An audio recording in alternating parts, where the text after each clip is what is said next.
Oldest HVAC unit. Submit a picture of your old equipment online to see if you qualify as the winner. Everybody wins with trade-in credits plus 0% financing for up to 48 months with approved credit on select new HVAC systems. Enter to win at happyhiller.com. Call the Happy Face Truck today. Count on Local 3 News for more local stories.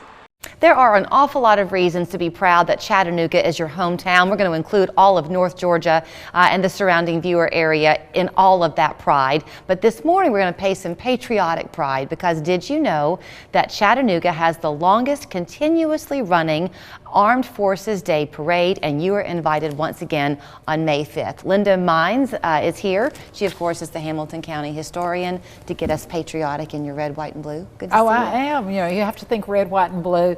This time of the year, I'm really excited because I'm secretary of the Chattanooga Area Veterans Council, and the Veterans Council has the Armed Forces Day Parade under its umbrella. Our commander this year, Bill Brooks, and then Bill Norton, Marine, I always have to say that. Bill Norton actually stages the parade, and it's going to be fabulous. Did I say it the right way? You did. Because it's not that it's just the longest running, it's the continuous nature of it. Even during COVID, we received permission from the city of Chattanooga to do a running parade. We couldn't have all the walkers and everything, but it was a totally mobile parade. Armed Forces Day was first declared in 1950, but we had our first parade in 1949. I'd like to point out that Chattanooga's ahead of the rest of the nation in most things. How did that come to be? We were just really particularly proud of our state, the volunteer status, the number of Medal of Honor recipients that were here, and Chattanooga, we like to say, we're the most patriotic mid-sized city in the nation. And it's a funny thing, sometimes the things that you know quite well, you just kind of assume everybody else does also, and they don't. I have family coming in this summer, and was talking to one of my brothers about the Medal of Honor Museum, and he did not know the history of Chattanooga with the Medal of Honor. It's only fitting that the Armed Forces Day Parade joins in that same rank. It is, and we're so proud of that. And you know, we're a city where we stage Veterans Day. We do, in fact, our Memorial Day tribute this year will be to the Korean veterans, because this is the 70th anniversary. Wow.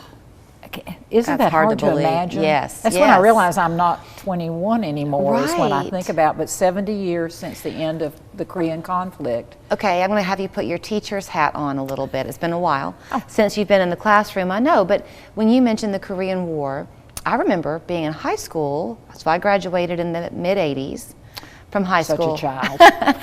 But the Korean War was still recent. It was. So you didn't learn much about that.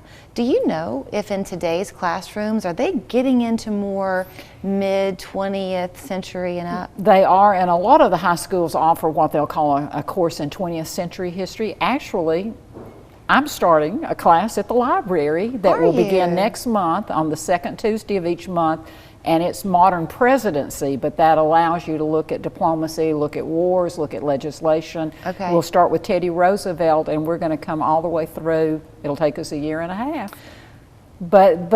Because for so many students in the classroom, you know, you spend a lot of time on the American Revolution, dear to my heart. You spend a lot of time coming through the 19th century. You do World War I, you do World War II. You look at the calendar and you go, oh, spring break.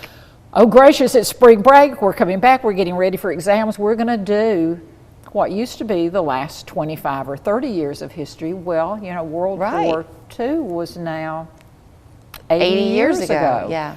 So there's that mad rush for the end of the school year, and I think historically students have always not gotten that history that was closer to their generation. Which brings me now then back to the Armed Forces Day Parade, because isn't that a shame, because those are the veterans who we have. And that's so true.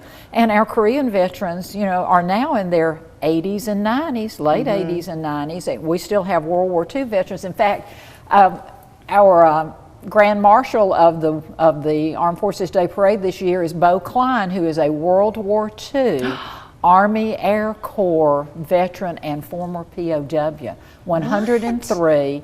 And I'm here to tell you, Mr. Bo, if you're listening to this, Mr. Bo is more together than I am today. Linda, he is amazing. What a testament he would be to people. He is absolutely, and I have yet to ever meet him when he is not smiling and happy. That's why he's 103. That's absolutely. So when you come to the Armed Forces Day Parade on May 5th, will we just see him riding? He will won't be speak. in a car with his wife, with the huge Grand Marshal on the side of the car, but you'll look at him and you'll think, oh, he's probably 80.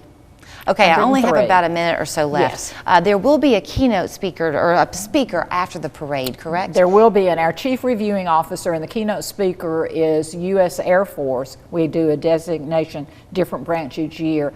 General Zach Richardson, who is a 4-star, for those of you that are keeping rank.